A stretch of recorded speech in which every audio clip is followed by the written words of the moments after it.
The painted up male pig here is lot number 8. That would be 19-2, be a buckle up, son.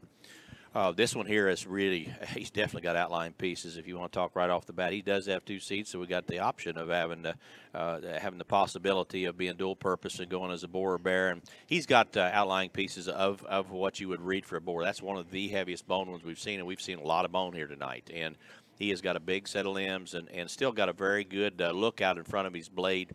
That is a big, shapely barrel shape to his rib and body. He's got a great big hip. He's a wide-statured hog with a huge hind leg and still able to flex and go. And you know that one there, truthfully, if you're going to run that one as a bear, he's got some pounds. He's packing some pounds. I mean, he's there. They said his appetite is really good. So that one there, if you want to run him as a bear, and he surely can do that. Probably back off of him just a little bit there and kind of bring him back to the middle a little bit and then roll on with him. And if it's a boar, I mean, just go. I mean, that one there has got the indicators of being a real stout one, heavy boned, wide chested, square built, great big hip, and still able to move it a little more moderate on height probably is where he's at, where he hits me. But that's a very neat pig. It's got a lot of neat things that will trend in a very positive direction.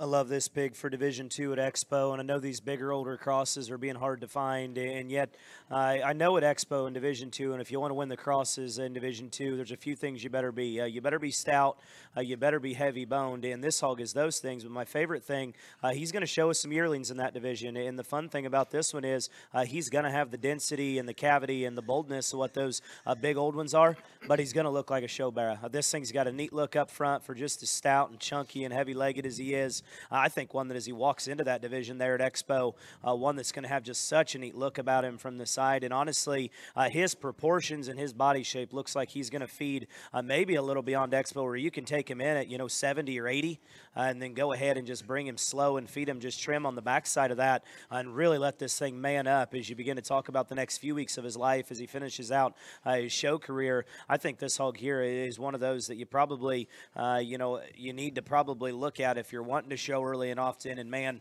I can't imagine what one like this, like he said, the friends he could find is an intact male, because he is extreme in some areas, yet he follows the type and kind of the fundamentals of so many of those hogs we've seen here today.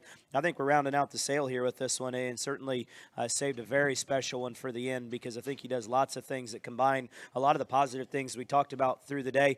A few lots ago, I talked about we haven't seen a bad one yet. Maybe he's still coming. We did make it through the whole sale without seeing a bad one. Exactly. So if there is a no sale on this sale, I would suggest just throwing a bid in, because you have not seen a bad one. I would be very, very comfortable putting any family on any one of these at any point in time, whether they're $5 or they're $500. This is a good set of pigs.